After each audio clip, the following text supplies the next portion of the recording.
Hello, everyone. Hello, hello, hello. All right. I see that we are connected. Woohoo! I'm so excited. Let's see. I want to see it for myself. Well, it takes a minute. Yeah, that was the other thing that they told me. You have to be patient. It takes a minute. And I suppose that might be to give us all a chance to, yep, we're live on Facebook. Yay. And I think we're going to be live on, yep, yep. We're live. Wow.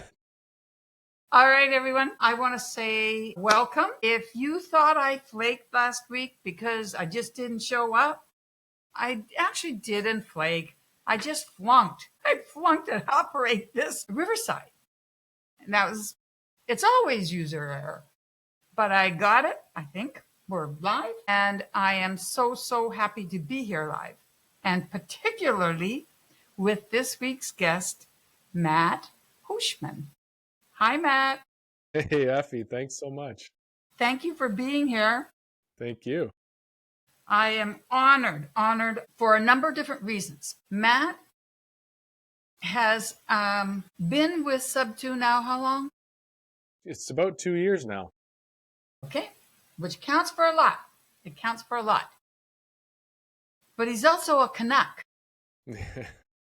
And he's in the Sub2 Canuck group, which when I joined didn't exist. I got it going. As well, in all frankness, the keys also helped and get it going. And we are now around 100. Amazing. I know. Yeah. 100 Canucks. And I would like to start there, if we may, Matt. Yeah. Were you born in Toronto? I was not born in Toronto, but nearby. I was born about 3 hours north in a very small rural farming community. Yeah. In a place called Bruce County. I was born in a place in a county. Yeah. Population was very small. Yeah. Okay. And so a farm always shapes you. It shapes your mind. It shapes your body, your soul. I think that would be a freaking awesome start for kids. And I myself started in a farm, so to speak. It was a village, but no electricity, no running water, no toilets. I'm sure yours was a bit better. Wow. Yeah, we had all the utilities. You had all the things. Yeah, because you were in Canada. You were in Canada, right. And I was in Greece. Wow. Yeah. Tell me about your early years. What were you like as a kiddo? Active, extremely active, very imaginative and creative. Nice. Growing up on a farm, I have to say, was the absolute best childhood ever because it was just like an open playground. Now, I want you to just picture living on a farm with my driveway was a gravel road that led to another gravel road, and the closest other human being was a mile away. And so we're surrounded by fields and trees and deer and rivers and so I could just go out and play when I was like 8 years old. I could just go out in the bush and play and build a tree fort for the entire day, and not even my parents wouldn't be worried. I was just out exploring, and I have such fond memories of my childhood, just being able to explore the world and nature, and it was a phenomenal way to grow up, honestly. I feel so blessed. I think it would be a blessing too. I agree with you. My daughter was once what do they call them? She worked for the forestry department and in the Yosemite National Park, and forest ranger. And I said to her, and she said she had to carry a gun. And I was like, oh, no, Canucks, no Canuck guns. We don't do guns, And then I was like, is it that dangerous? I mean, you think you're going to have to shoot a bear or what? And she said, Mom, believe it or not, it's not for the animals. Jeez. So being in an environment where you didn't, where the animals were the worst thing you had to worry about, that's not bad because you learn to respect them and keep your eyes open. How many siblings did you have? Grew up in a family of 6 kids. Yeah, I was the oldest boy, so I was the farm hand for my dad growing up. So yeah, very, very hard work, very long days. And It's funny, my childhood Saturdays looked very different than most. A Saturday for me was 8 hours of hard labor. And growing up on the farm, it was never considered as work. It was just that was just life, right? So helping fix the tractor and then going and picking stones and then loading the seed drill or and doing whatever we had to do if we were in the hay season or planting season or harvest, like whatever the season was, you were working. And then there's animals to take care of and manure to shovel, and there's always something you could be doing. And I it's funny. I look at my kids and I'm like, can you take out the recycling? And they're like, Dad, it's just like the worst thing. Report you to the Yeah, child oh, authorities. it's terrible. And I'm like, I used to fork manure for 8 hours at your age straight and be happy. And that's the way it was. And very different time growing up.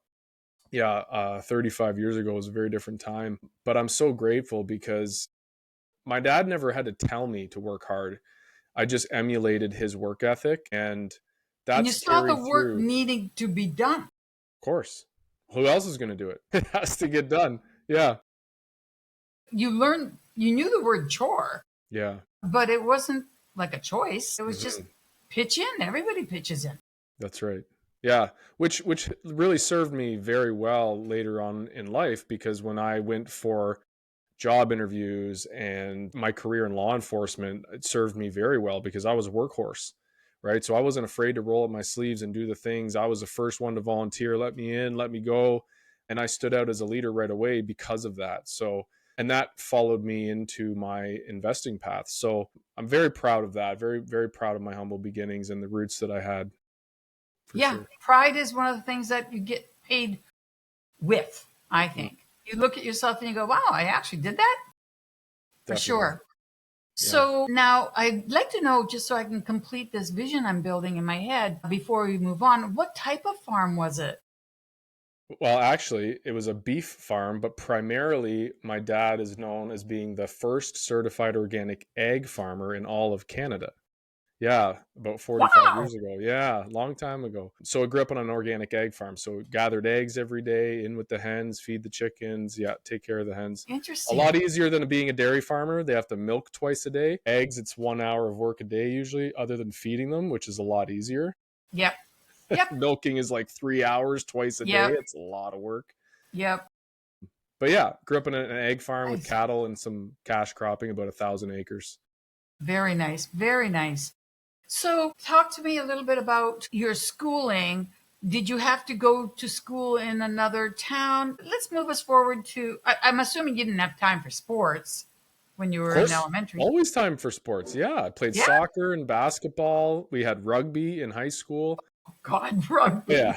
I'm sorry, as a mom, rugby. Oh Jesus. yeah, it's terrifying. But yeah, growing up, my parents actually put us all in French immersion, which is about an hour bus ride away from our hometown to another town. Thankfully though, because they thought, things are changing in the world and the economy, and they wanted all their kids to have an edge when they applied for a job. And they wanted us to have a second language. And as a child, I hated it.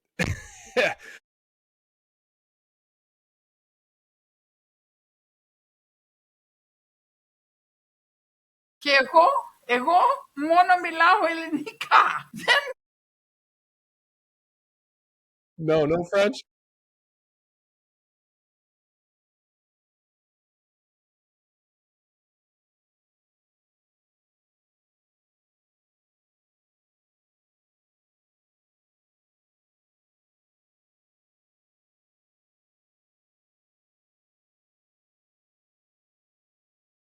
I promise. He goes, okay, you pass.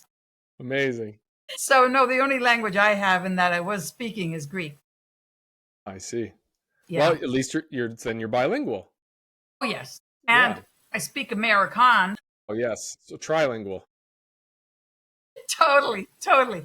Well, it's good to hear that you were active in sports. That's Hmm. awesome because sports teach things that are different than the good things, but things that you get when you're out on your own, creative with nature. Hmm. Teamwork is really good. When you were in high school, did you know you wanted to go into law enforcement? No, actually, the opposite. I was very artistic. I was the top of my art class, and my guidance counselors, my art teachers, the painting behind me, I painted. Dang. So, like, they're all like, "You need to go work for Disney." Like, I was Wow. to give you an idea. Like, I was the top of the class. I was doing art galleries in high school. Oh, I was already getting paid custom work in high school. So I was very, very, very skilled artistically, and I enjoyed it. The problem was after high school. I thought, okay, I'm going to do this, I'm going to do this, and then in my 12th year, had some, as we all do as troubled youth in a small town, you get in with the wrong crowd, and I had one English credit left, and I decided, you know what, it's more fun to hang out with the boys and rip around in my new car. And I was 17 at the time, and yeah, I dropped out of my last credit and actually dropped out of high school, didn't graduate. So quickly life changed at that point from, living the easy life at home, teenager, to getting kicked out of home, dropped out of school. Yeah, kicked out of the house at because you didn't 17. finish high school? Well, I started getting into a little bit of drugs. I was hanging out with the wrong crowd, making bad decisions, and I had younger siblings, so it was really not a good influence at Yeah. the home, right? My parents were very religious, so it was like a non-negotiable, and I'm glad that they did, because it forced me to get a job. I had to get a job out on my own to pay for rent. And I ended up working heavy equipment construction, which was the worst thing that happened to me and the best, because it was the worst job I've ever had. And to this day, Effie, I have nightmares of that job. I swear to you. Why? The hours were, it was 12-hour days, and I was working heavy equipment. It was tiresome. And I worked with people who were chain smoking, alcoholic, divorced, miserable, uneducated, like people With whose, heavy equipment? yep, with just absolute, like, miserable human beings. And I looked at them and I thought, that's my future. Every single one of them were divorced. Every single one of them were alcoholics. Every single one of them were miserable humans. And that experience forced me to say, okay, I'm going to take ownership for my life, and I'm going to go back and get that one English credit. I'm going to stop smoking pot. And that's what I did. And I got my English credit, and I applied to two schools. I applied for art class. I thought, okay, let's take a crack at this Disney job. At the time, it was like the best of the best. And law enforcement. I thought, okay, I could go be a cop. Even as a kid, a little boy, you always play, Yeah, yeah. cops and robbers. And what I ended up deciding, the thing that made me make the decision was, I didn't want to end up somewhere being forced to do something I was passionate about and lose my passion for art. I didn't want to have to draw something for someone else that I didn't feel passionately about or care about. So I thought, why don't I go the law enforcement route? I'll do that for a living, and then I can keep the art on the side.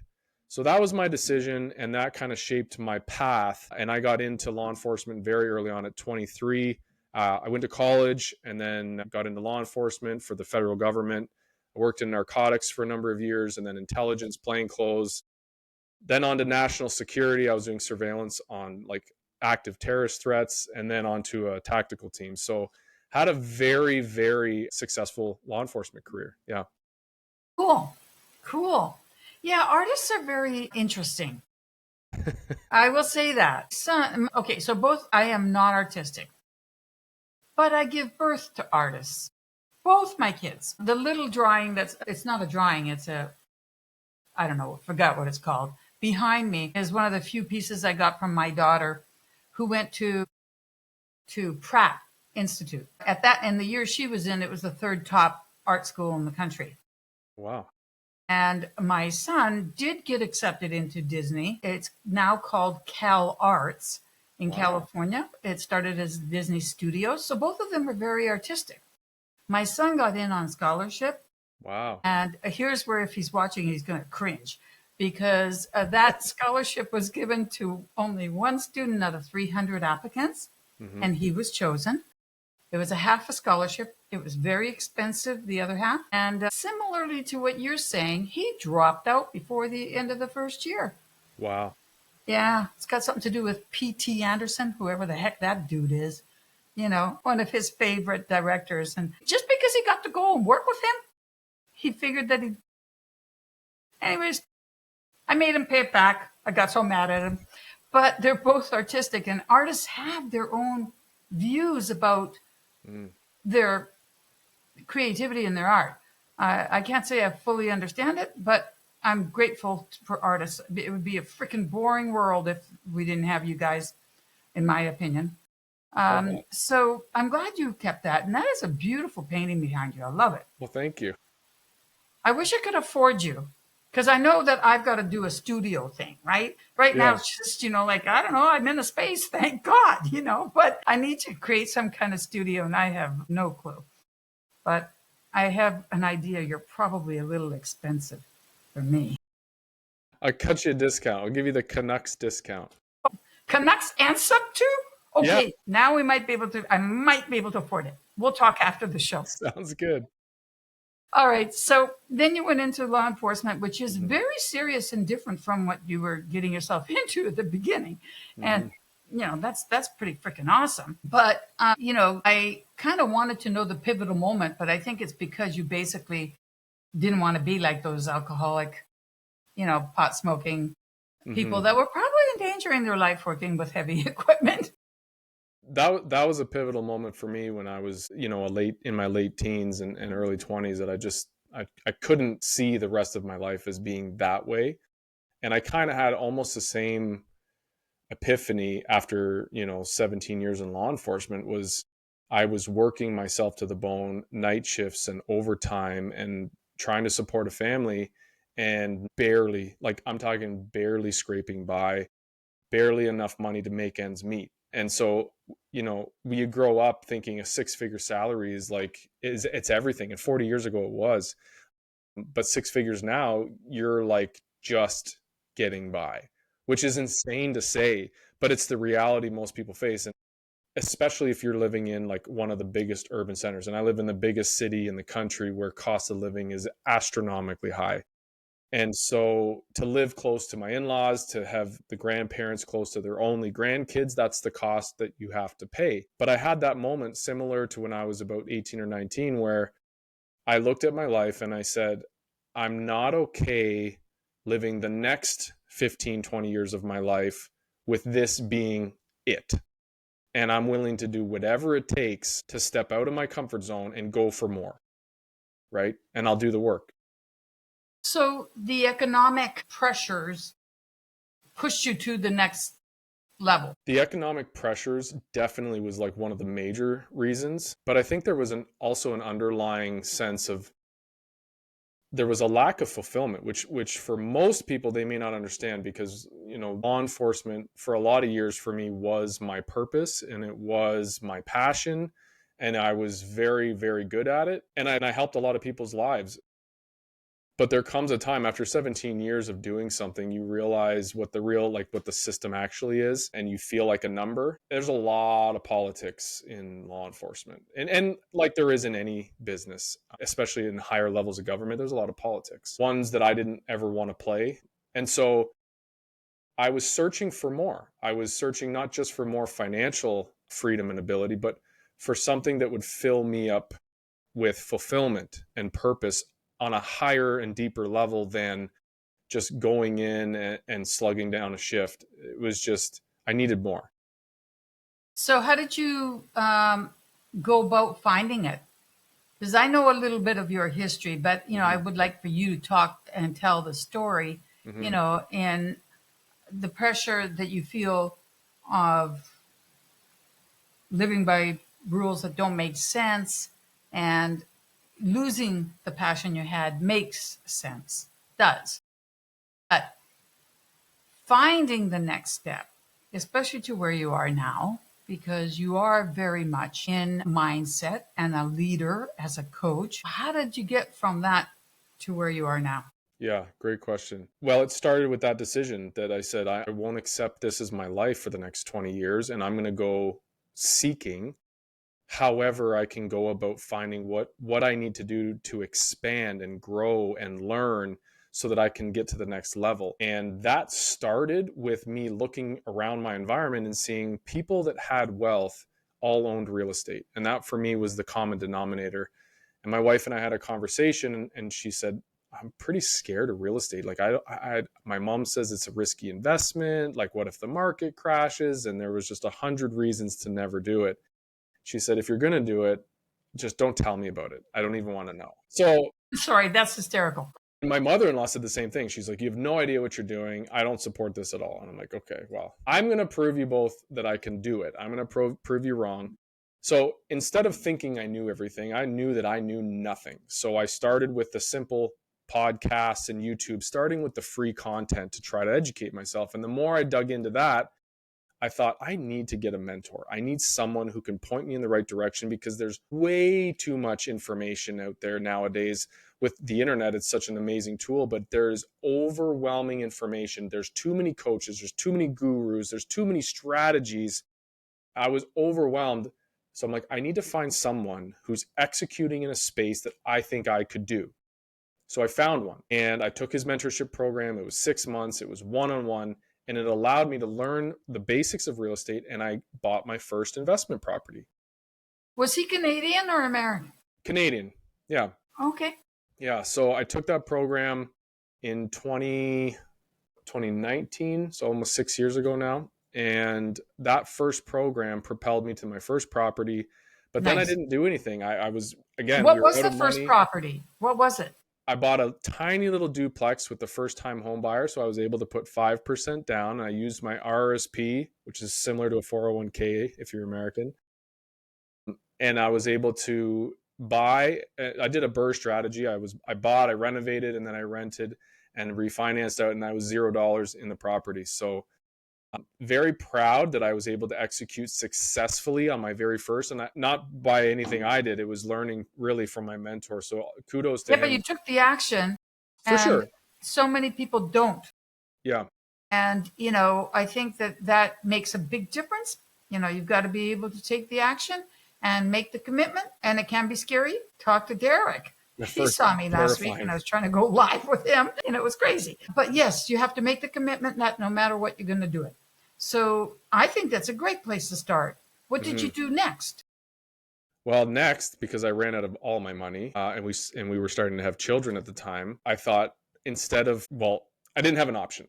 I didn't have the option to scale or buy more. And in Canada, we have very limited options for creative financing other than seller finance. We don't have sub two here, right? So I thought, let's go back to the education. So I started taking more courses, and I saw the value. I thought, I took my very first mentorship and I invested in education. I invested in myself, and it paid tenfold, because I said, now here I have this duplex that I bought for 600. Now I refinanced it for 900, and it worked amazingly well. I have $1 million asset for no money in the deal that I'll own the rest of my life.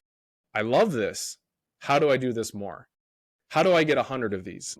But with no money, I needed more education. And that led me to a couple programs. And eventually I found Pace on YouTube and signed up for Sub 2, which blew my mind. I was much like everyone else who joins, deer in the headlights, analysis paralysis, whatever you want to call it. I learned the curriculum and then did nothing for about a year until last It year. takes at least that to get through it.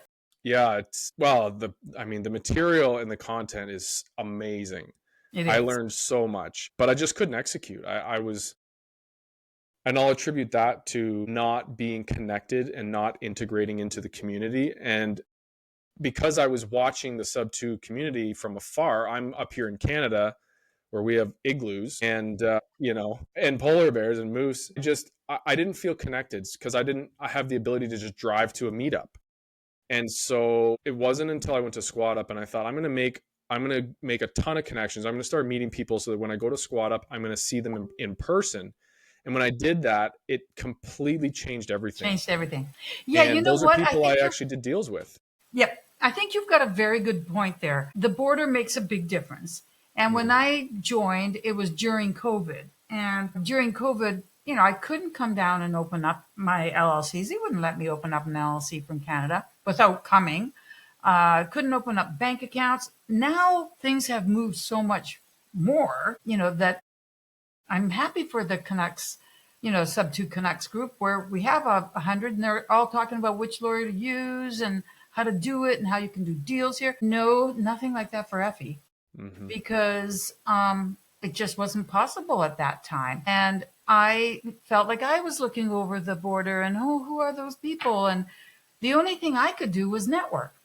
So I did. I felt quite connected with the people, but frustrated that I was like at a starting line, but then it was a big cliff. You couldn't make the jump. It was like shut down, man. Everything. I didn't see my kids for 3 years. Mm. So that was hard. And I know the feeling of when, like when you went to Squat Up, because when I finally got the everything settled and I was going to be coming to Chicago, I had been invited by Pace to the first, what is it called? Golden ticket. Yeah, golden ticket, the very first golden ticket that he had. And so I landed here with my cat at my daughter's home, and I left my cat. The next day, I got on the plane and I went to, Phoenix. And I met everyone for the first time, including Pace. Every single person, I met them for the first time. And honestly, it was such a blur in felt like I was walking around with my jaw down to here. Like I couldn't even talk. Mm. And it was overwhelming because I was so in awe. When I met Pace, I didn't realize he was that small because you know what? When you see you only on camera, you don't know. And when he saw me, and I was sitting there, he was like, Effie, I go up, I grab him, I picked him up, and I was holding on to him so tight. I was crying actually. And I realized, oh, I'm holding him. He's not very big. And after a while, he's like, Effie, Effie, put me down. I was like a bozo, because I was so in awe. So the feeling that you must have had at Squad Up, because Squad Up was huge. It Mm. wasn't, Golden Ticket was, I think, 60 people. And everybody who lives near Phoenix. Derek was there. I don't know if he had a ticket, but anyhow, the point is that maybe 100, 150 max, that sort of thing. Hmm. Not like Squad Up. I'm sure you must have been pretty happy, but also, in awe. Yeah, I was in awe. Yeah, Squat Up changed everything for me. It was, yeah, especially the fact that I did it with intention. I didn't just show up. I actually beforehand planned I need to connect with people and integrate into this community. I need to make friendships and connections. And by doing that and by giving to people first, when I showed up, I had people like, oh, Matt, come sit with us. And I had friendships and connections already formed. And then meeting in person just solidified them, right? Yep. Yep. Well, Absolutely. massive, massive. And I think that's probably the number one thing I give as advice to anyone new to sub two and coming into the community. I always tell them that is the first thing you should do before looking for your first deal, before, asking for anything, is just go and start networking and connecting and offering to be of service to others, Yeah. because that's going to get you so far in our community. It's what got me the furthest, just by leading with giving, Yep. right? Yep. And but you guys had you already started? I think you had started, hadn't you, Matt, to connect in Toronto with fellow Canucks? Yeah. Because I remember, when I saw that, I was like, yes, like a proud mom. They're getting together, and Hmm. I was like, oh, I wish I could go up there, and just to see them. And you guys have been doing it relatively regularly. So Hmm. had you met with the Canucks sub two before you went to Squad Up, or was it No. after? After. Yeah, after. I made a point of like, let's do this on a regular basis. I'm going to start organizing it. I'm naturally a leader. Let me just start putting this together and seeing who shows up. Nice. Yeah. Very nice. Very nice. So then when you went back um, home, you were already connected. How did you go from looking over that border to meeting people to what were the first few deals? How did you break through that? Hmm. And I think it's backtracking, but I'm not positive. I want to make sure that you talk about the mind method and Mm. your coaching Yeah. because that's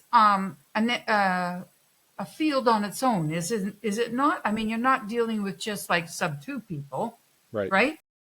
Yeah. Well, it's also integral to my story because it's the reason I was able to scale so quickly. Yeah. So, the first deal that I did in sub two was a sub two deal through connecting with wholesalers. My good friend, Jamie Marcos, we had done multiple calls when he was wholesaling before he started his EMD funding business, which he's running now very successfully. He That was Jimmy who? Jamie Marcos. He actually funded our EMD on our mobile home park, our 32 unit that we just closed last week down in Georgia With Rhea. with Ria. Yeah. Yeah. Okay, congrats. Um, Shout out to Jamie Marcos. Jamie I have Marcos. to connect with you, bud. Maybe we haven't. I haven't really registered, but I think it's pretty awesome. You're helping the right people. Yeah, Jamie was great because we had connected on call after call after call, and he had sent me deals and I had underwritten deals and tried to make offers, and nothing ever came to fruition. And then finally, like 2 weeks before Squad Up, I closed. He had a deal that he was able to find me, actually one that he closed on, and then a partnership fell through. And he's like, "I got this sub two deal. I need to exit, and we're looking for someone to take it over." And I was able to get into a $250,000 single family for 12 grand. Yeah. And Nice. just, yeah, we took over it was held in a land trust. So it was like literally like a 3-page document, beneficiary of the land trust, transfer that over, and I own a house. It was, Wow. yeah, it was Feels pretty nice. surreal. Yeah. And that was my first US property, which has a whole story around it itself because I tried to do a long-term rental. It sat vacant for 6 months. The market was shifting. I tried MTR. MTRs didn't work. I switched to affordablehousing.com for Section 8. 2 months, almost 3 months there, no tenants. So it sat vacant for almost 9 months until I finally said, I'm gonna just do a pad split. I'm gonna I'm gonna add a bedroom and we're just gonna go all in on this thing. And within a month, all 4 bedrooms were rented out. Where was that property? That's in Jacksonville, Florida. Nice. Yeah. Yeah, I just listed my property with Pad Split. It's like on Friday. Nice. So, yeah, 9 bedrooms 9. Whoa, good for you. I need in a nine Charlotte. bedroom. Well, Ooh, I love it. my story was a little like yours, where it wasn't quite as great at the beginning, but yeah, and it's a sub two, and my first sub two, but yeah, it's interesting. I'm glad. How long have you had it with Pad Split?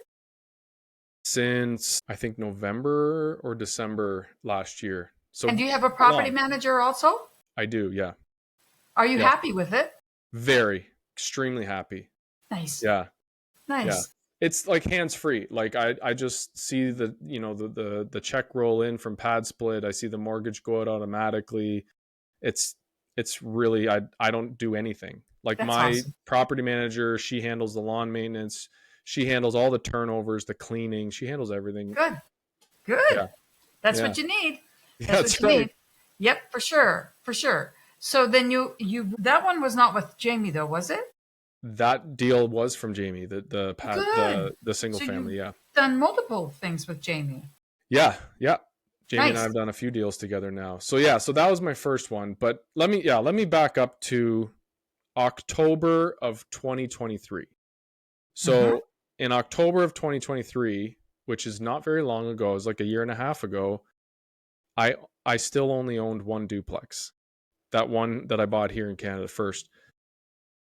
It was There was a day there in October I met my mentor, my mindset coach, and this was the pivotal moment that kind of changed my trajectory. I had watched him scale in real estate very quickly and I didn't know why, and I met him. I made a point to go meet him, and I asked him. I said, "I need help. Like I want to scale. I watched you do what you did and I want to do what you did. I would love to know how." And he said, "Well, you're already an investor, so why don't you go close 5 deals in the next 2 months?" And I laughed. Effie, I laughed in his face. I'm like, "You're insane. Like, I can't do that." And he looked at me dead in the eye and he's like, "You're right. You're right. But not because you can't, but because you don't believe that you can." Right. And You've I was set your like, own limits. "Okay." And he's like, "I closed 4 deals today." And I was like, "Holy cow." I'm like, "Bro, teach me your ways. Like, I need to do this." I'm like, "That's life changing right there." Yeah. So he said, "You're focusing on the wrong thing. You're focusing on real estate and deals and getting. And what you need to focus on is changing your limiting beliefs and overcoming fear and setting bigger goals and working on your self image." And I was just like, I've never even heard some of these words. I'm like, I don't even know what you're talking about. Like mindset. I'm like, I'm a pretty positive guy. I think I have a decent mindset. I had no clue. I had never done work like this before. I had never trained or I had never written my goals on paper. I had never done affirmations before. I'd never meditated before. I had never done visualizations before. And so I jumped into his program. 4 months. This was your mentor that you were talking Yeah, to? my mentor. So he And was already teaching correct. a mindset and meditation and transformation. Yes, he was. That's Actually, good. actually, no, he wasn't. He had become a coach and he was looking for clients, and I was his first. Oh, how awesome. I was his first. Yeah. You were his beta. Yeah. And so when he had me sign up, and I signed up, like, I didn't dip the toe in, Effie. I was like, I'm in. I'll start tomorrow. And he's like, I haven't even told you the price. And I said, I don't care. I don't care what it is. I'm taking it. And I'm married, so I have a wife, and she's the most amazing human being on this planet to me. And she's my second half. Like, we are one. And I had just signed up for a program, and I don't know the price. And I come home and I'm like, so I signed up for a program, and she's like, okay, how much?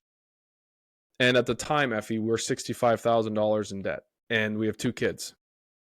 And I said, I don't know how much it costs. And she goes, what do you mean? She goes, what if it's 50 grand? And I said, I don't care if it's 100 grand. I'm taking it. She's like, well, we don't have that. I said, I know, but I'll find a way. I was so committed. I said, I have so much belief in the program, in what I see, and in myself. I'm going to go for it, and I'm not going to let anything Wait, how stand in much my did way. he say? I'm sorry. Wait, I got to tell you this. Someone just reached out to me and said, I just subscribed to your YouTube channel now. I'm trying to catch Poechman. Where can I find it? I am Yeah. sorry. So I think I heard it, but not 100%.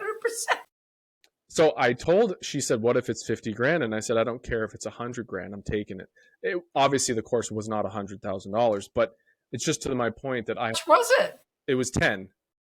Which Yeah. is a lot of money. Yeah. Well, when you're 65 grand in the hole, it's a lot of money, right? It's a lot of money even if you're not. Okay, Yeah. sorry about that. Did my voice just go up? Well, funny you say it's a lot of money, because I had to have a very big shift in my relationship with money, because my entire life I lived thinking that $10,000 was a lot of money.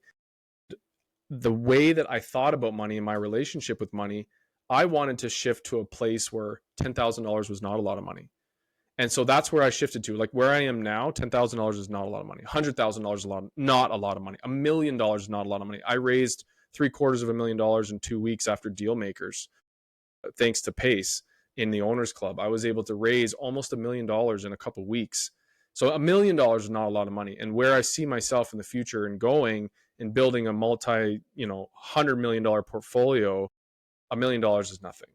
And Well, no, don't say nothing. Sorry, I agree with you. It's just, and trust me, I feel blessed that I don't need to worry about an amount like that. But I'm never going to forget not having shoes and, my feet being on the dirt and not having a toilet and things like that. And I know that for a lot of people, it is a lot of money. So I don't like to say it's not. I'm grateful that I too know where I'm going to be. And frankly, it'll be more than 100 million. But the point is this: money has value in itself, and it's many people are at the bottom. So I always keep that part of me in mind, not to be cheap. I would gift $10,000 to a nonprofit, no problem. Be grateful that I can do it.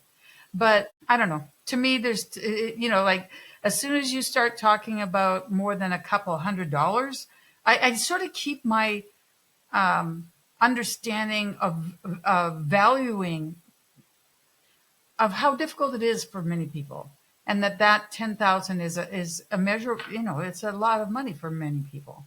for many people it is. But Yep. I want to say, like, I had to learn this when I was living very, very broke, had no money. My money story was that $10,000 was a lot of money. And if I had never changed my mindset or my money story, the rest of my life, I would still think that $10,000 was a lot of money. But I've shifted my mindset, and I've grown, and I've forced myself and pushed myself to grow in a way that now I'm able to elevate my mindset so that I can acquire more, So now I don't see $10,000 as a lot of money. And I think for a lot of people, if you're listening, and it's not to ever say, well, 10,000, it's not coming from a place of ego. It's meant from a mindset perspective of how you see money. And everyone has a money story, right? So if you're at a place in your life where $1,000 or $100 is a lot of money, but you want to be in a place of your life where that's nothing to you, where you have abundance, that's Yep. the mindset shift, right? Gotcha. Being broke is more of a mindset shift than Yes, the actual value of the currency, right? I agree. Yeah. I do agree. And I was kind of broken in that way when it came to lending. I was Mm, scared to lend, so I had done 25, 45, 65, And when I finally did my first six figure, it was like, no EMDs for me, please. They're too little. So I get it. But it was fear that kept me from thinking, putting out 100K or a quarter of a mil in a lend can be a very good thing. yeah. You have to be careful. You don't want to lose it, but yeah. Yeah. How did you? And that comes down to what I have learned in my journey is that I had been living my entire life in lack and scarcity and focusing on the lack and scarcity and stress and debt. And that's only the only thing I could attract was more of that. And when I shifted my mindset to creation and abundance and giving, that's when I actually attracted those things in my life, right? And so I think for most people would agree they don't want to live their whole lives thinking that $10,000 is a lot of money. They would like to get to a point where, like you, they could donate $10,000. One of my goals is to donate $1 million by 2026 to a child's hospital, right? So Nice. that's why I say $1 million is not a lot of money because one day I want to Yep. donate 10 million to that Yep. hospital, right? Yep. Like I have very big goals, and the bigger my goals, the bigger my giving, right? And that's why I push myself because the goals are rooted in purpose and fulfillment. And when you have a goal that's rooted in something that you can be emotionally attached to, that has purpose behind it, and you know that it's changing lives, then it's almost, you feel selfish that you're just going to work just to pay for your own Netflix and pizza. Do you know what Right. I mean? It just Yes. Yes. shifts when you know that you have more inside of you, that you could create more abundance to help other people, then it changes everything about how you see the world. Yep. I fully agree. I think Yeah. that when your mentor became a mentor, when he started with you, the thing that it does, in my own opinion, is that in the giving, you're attracting the right partners, the right people who want to give back to you by being around you. Yeah. So then you Agreed. have that synergy that takes place. And all of a sudden, instead of them just doing their one thing and you doing one thing, together you're doing even more. And that's where the group benefit comes in. Yeah. Absolutely. Yeah. So, okay. So to tie up that story, sort of kind of close the loop on that, I took this program, and 4 months later, I closed 5 multifamily deals, right? So here's a guy who for 4 years owned one duplex, and I Hmm. didn't really know how I would buy more. I had never raised capital in my life, and I'm $75,000 in debt. And after I changed my mindset and I realized that abundance and riches and wealth is not created by anything you formulate on the external, it's not done by anything exterior to you. It comes through from what's inside, and you attract it from who you are on the inside. And so when I realized that, everything shifted for me. And to go from one duplex for 4 years to 5 multifamilies in 4 months that I bought and hold, I was like, holy cow, I had the ability to do this the whole time. I was limiting myself the whole time. I could have done this 5 years ago. When I bought the first one, I could have just bought five, but I didn't believe that I could. And that caused me to never even try. Yep. Right. Yep. And so that made me, I was like, take the brakes off. Let's put the pedal to the floor. And I went and bought five more. So we did over 6 million in deals last year alone Oh using my none of my own gosh. money. Yeah. I think that's fantastic. That's Yeah. fantastic. Congratulations. Thank you. It's a huge forward. Mm-hmm. Yeah. Go ahead. Who is the we? Are you referring to you and your wife? Or are you referring to your Yes. partners? Yes, my wife and I like half of that portfolio is 100% ours. The other half, I do have a partner. So I have two of my deals. Spencer Bishop is a partner of mine who Nice. we connected on Zooms and met up and squad up, and that solidified our relationship. And we're like, man, let's do deals together. We just got along and we hit it off. And then the other relationship was Rhea Campbell and I. After squad up, it took us a year of building that relationship until we were finally able to do a deal together. Be in the same place. Yes. Yeah. Yes. My first partner was, we were a year and a bit Mm-hmm. before we said, we got to jump in. And you know what? He's in the Sub 2 Canucks group too. Nice. I just realized that. Although he'd never, well, he kind of lived in the States, in Canada a little bit. He was in Florida, but we met at the mastermind, Mm. my first mastermind. And I think that is something that I've noticed is that partnerships often will spark at the physical meeting, like a squad up or a mastermind or golden ticket, whatever, and then, sort of take off after. I just went to the private money lenders mastermind with Abraham Mm-hmm. and Alexis, Yes. and I just got my partner in lending. I thought I'd be Yay. doing lending myself, and I'm going to be doing it with my partner. Mm-hmm. And you actually know him. And am I allowed to say? Yeah, he said I could tell Gabriela. I told Gabriela. Well, his first name is Rav, Oh yeah. Nice. that Excellent. guy. And we've been talking for, a year. Mm-hmm. But so it does take time. But I think that, meeting and breaking bread is one of the most important things, I think, to being able to just chill and meet each other and see how you are. It can be very different than just, the camera. Can I tell you why? Yeah. Well, I've built my entire, and I'm going to answer Sherry's question. She asked, "How do I raise the money?" And I'm going to answer that in a sec. But I built my whole real estate business on one thing: authentic human connection, and that is found in person. And the reason why it's found in person is because when you are in the vicinity of another human, you can feel their energy. You The can, and it vibration. doesn't matter what they say, it doesn't matter how they're dressed, but you can feel if that's an authentic human being. You can feel their energy of sincerity, right? If this is a person who's trying to make money with me or off me, right? That's a That's a very big good way difference. of putting it. Yeah. So I like that. I might have to steal that. I have always put authentic human connection ahead of the deals. And that's what's brought me more deals than anything is when you sit down and you actually have a meal with someone and you talk about their hopes, their dreams, their goals, their family, their faith, their children, their vacations, what drives them, what's their purpose in life, and how can we actually add to each other's lives, not just in deals.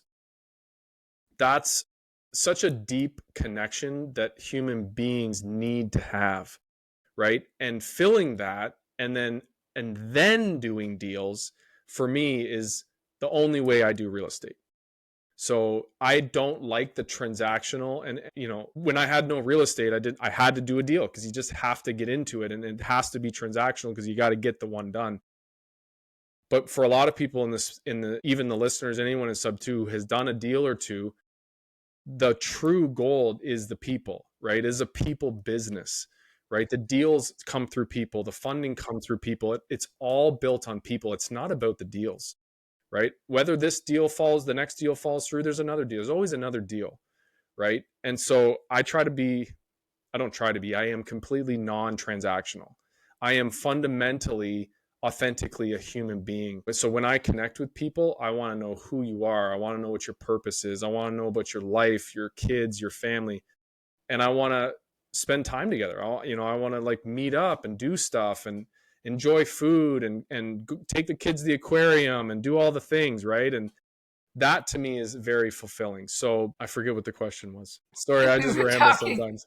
talking about the importance of actual contact with Yeah. feeling the vibration, and I do agree with you on that. I think sometimes it's interesting. I have occasionally met someone in person where I've been like, this is a surprise, Mm-hmm. just something about them that just didn't feel right.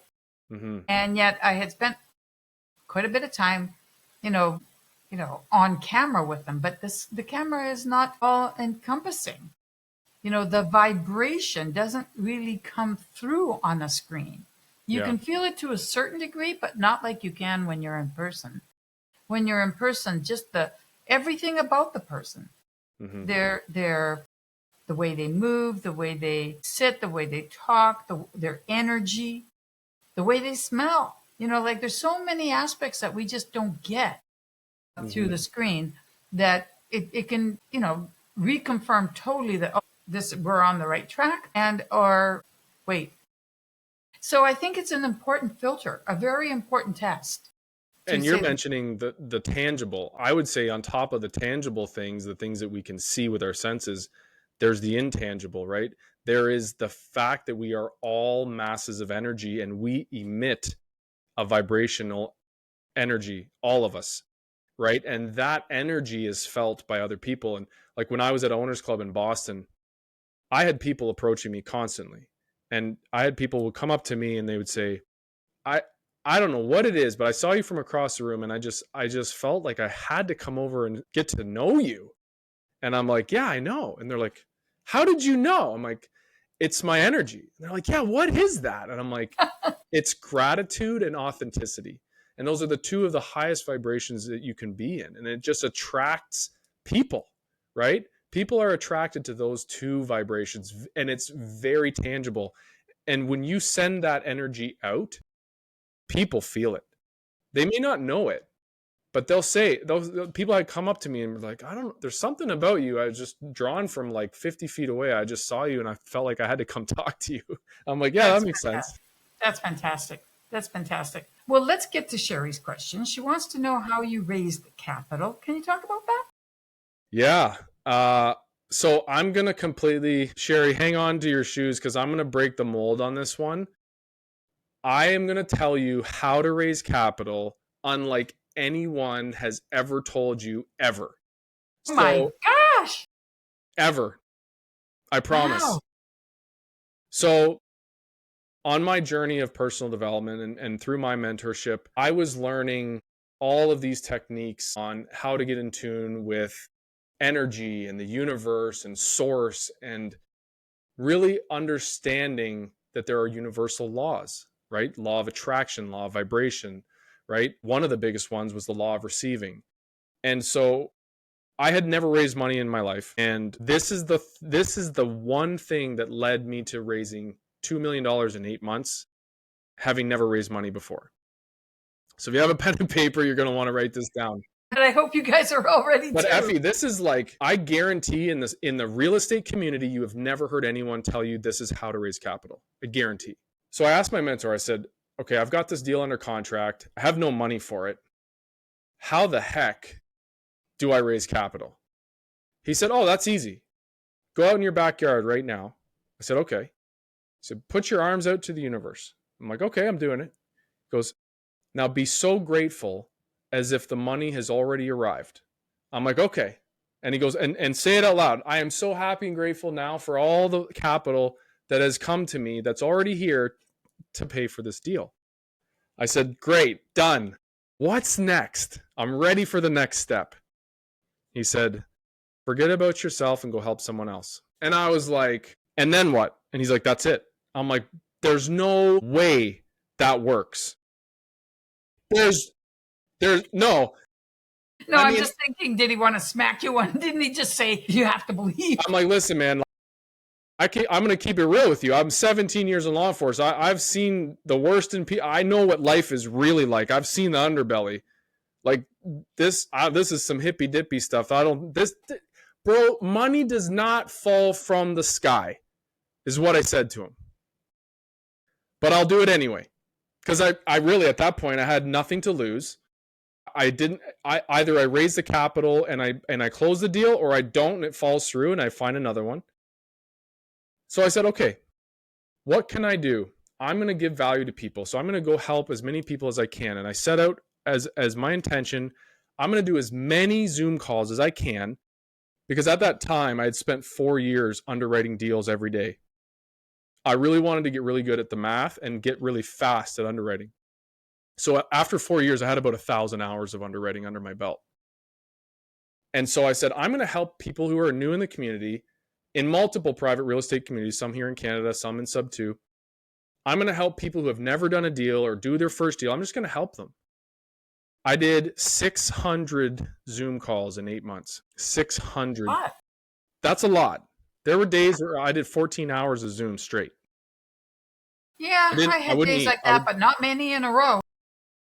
It was militant. I was going bananas. But here's the thing. The law of receiving is that before you can receive abundance, you first must give, and it can't be transactional. You can't give to receive. You have to give because it's the kindness of your heart to see someone else win. Right? So I did that. I really wanted to see other investors get their first deal and help them learn underwriting. And what ended up happening was I ate my words because money fell from the sky. And I'm going to tell you a story. It's a very short story. One of the first deals that I got funded. So a combination of the law of receiving and me helping as many people as I could and authentic human connections. I made a really good personal connection with the top multifamily real estate agent in New Brunswick.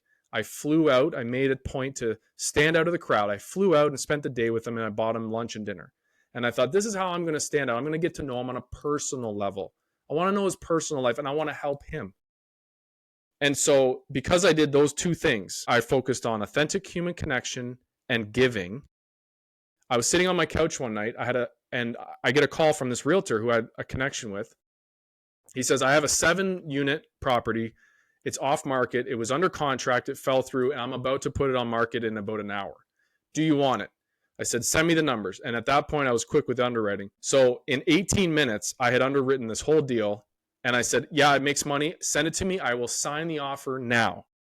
So 18 minutes from him texting me, I had signed an offer on a 7-unit.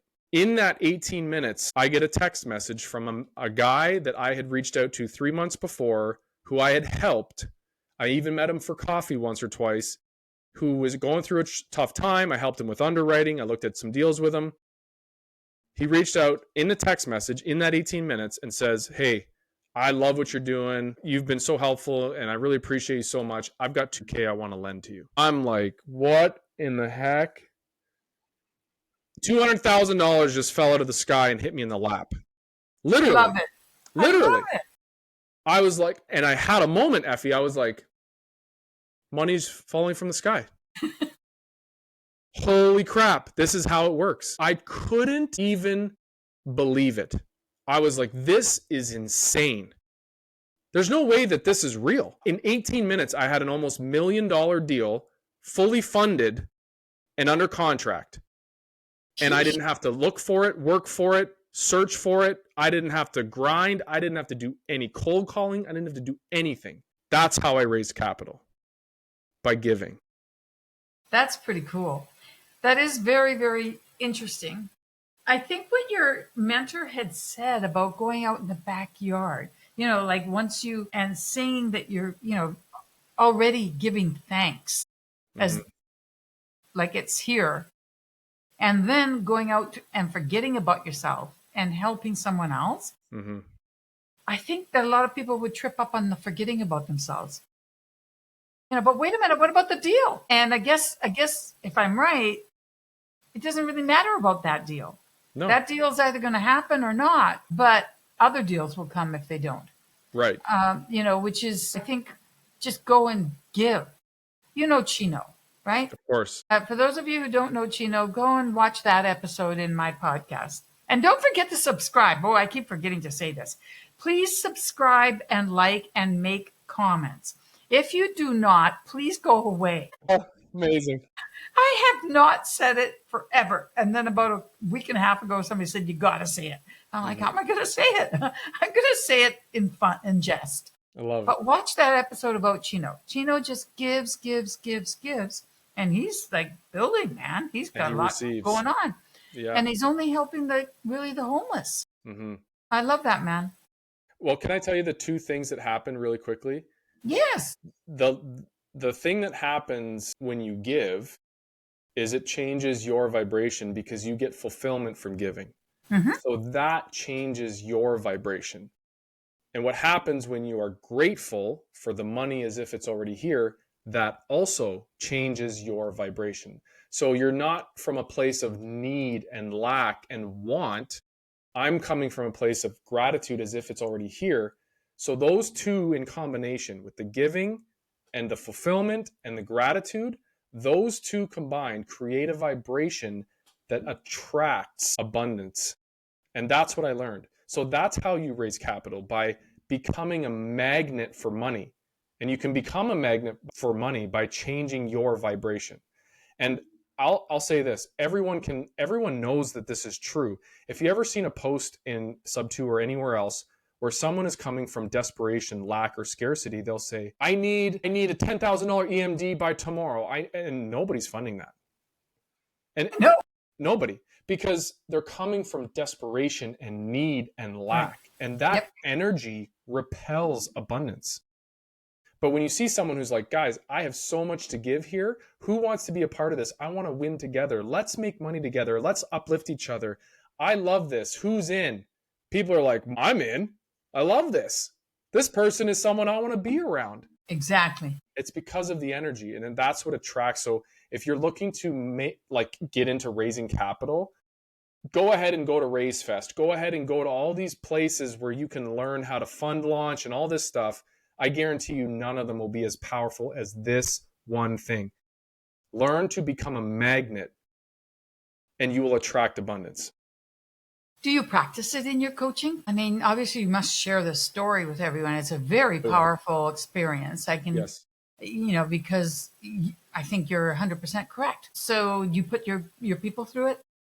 Yeah, of course. Yeah. So, I mean, I found in those six, funny enough, you know what I found? It wasn't the capital that those 600 Zoom calls brought me.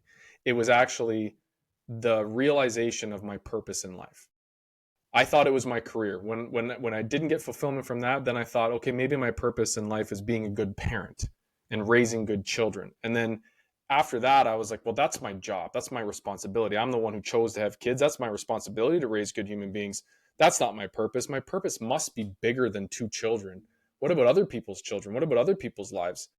And through those 600 Zoom calls, people would start to tell me, Matt, I had grown men in half an hour and bawling in tears, being like, you changed my whole life. And I'm like, holy cow, I think this is my purpose. I think this is actually what God called me to do, is actually inspire, uplift, and awaken people and transform their lives to help them see that they have infinite potential within them.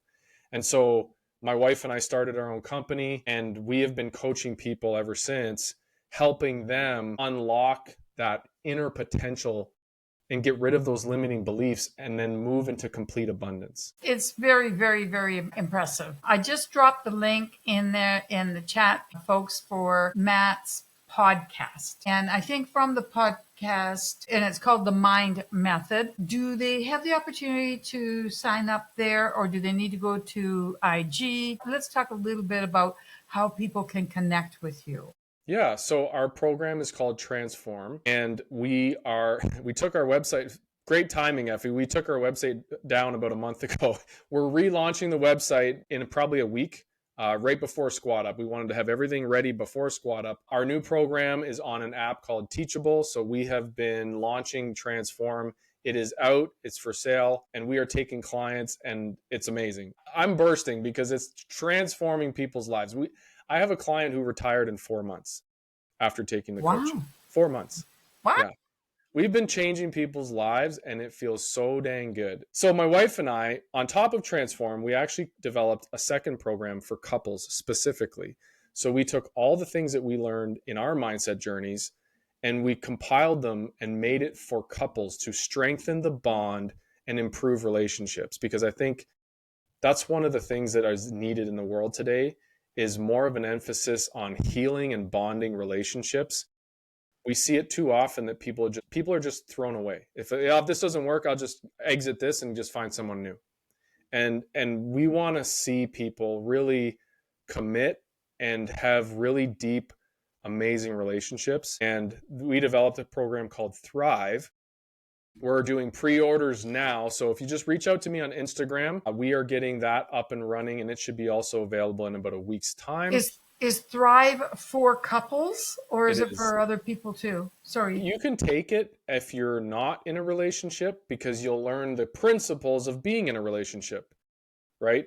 Which are really, really key. This type of work and this mindset and personal development work has had such a massive impact in my personal life and me as a human being. Like, I can't explain to you, like, I'm a better father, I'm a better husband. Our relationship, Effie, is infinitely better because of this. Like, just learning deep gratitude work for me was one of the biggest shifts in my life. I thought I was a grateful person before. I do a half an hour intentional gratitude work every single morning. Half an hour every Nice. day. And Nice. that alone has changed my life. In a way, I've started doing something similar, not to the level of you, but at first it felt like I was being selfish. And Mm, then I realized that it's actually making me so much better that it's selfless. yeah, absolutely. Yeah, when you truly become grateful for the blessings you have in your life, it enables you to pour into the lives of other people because you become so much better for them. Yeah, Exactly. Exactly. So, well, that is very, very, very, very cool. yeah, And the next time I have you on, I will be able to pull things up. Right now, I've been dropping yeah. them in the chat, because that's kind of where I'm at. I was a little petrified today just because it was traumatic not to be able to go on live when you wanted to. But I'm getting better. And, I will hopefully be able to do that the next time that you come. And I also have not had the opportunity to show the pictures yet, but I'm going to have you come back, period. Oh, I would. Oh my gosh, I would love to. Absolutely, you're a riot. I love it. Awesome. Awesome. Well, I'd like to thank everyone who is here and all of you who are watching in the future. I do think that Matt really is just coming into his own in many, many ways. And he has a lot. That was such an incredible thing you shared with us. I just really want to say thank you very, very much. And guys, if you're at Squad Up, you know what to do. Make sure you reach out. Make sure you reach out. Absolutely, can't All wait. right. And for now, I'm going to say goodbye. And again, I thank you very, very much for everything you're doing. And I'm grateful. I'm really, really grateful to hear the words that you've spoken and, the fact that putting other people first, other people, you know, in all frankness, we are really lucky to be able to do that because Aren't we? so many people are, just chicken scratching to survive, and you can't Hmm. fault them. But, the point is that when you've come to a better, bigger place, we're lucky. Hmm. We're I'm very so lucky. fortunate that I get to help people every day. Yeah. Yeah. Yeah. Yeah. Because there is something very, very satisfying about that, Hmm. for Yeah. sure. It's very purposeful. Absolutely. Thank you so much for having me, Effie. Thank you. Thank you. And thank you for accepting my somewhat limitations at this moment for everybody, but it's momentary. I will overcome that. Okay. And for everyone, hey, I got it on this week. I'll get it on next week. I'll see you guys again. Thank you, Matt. Take care.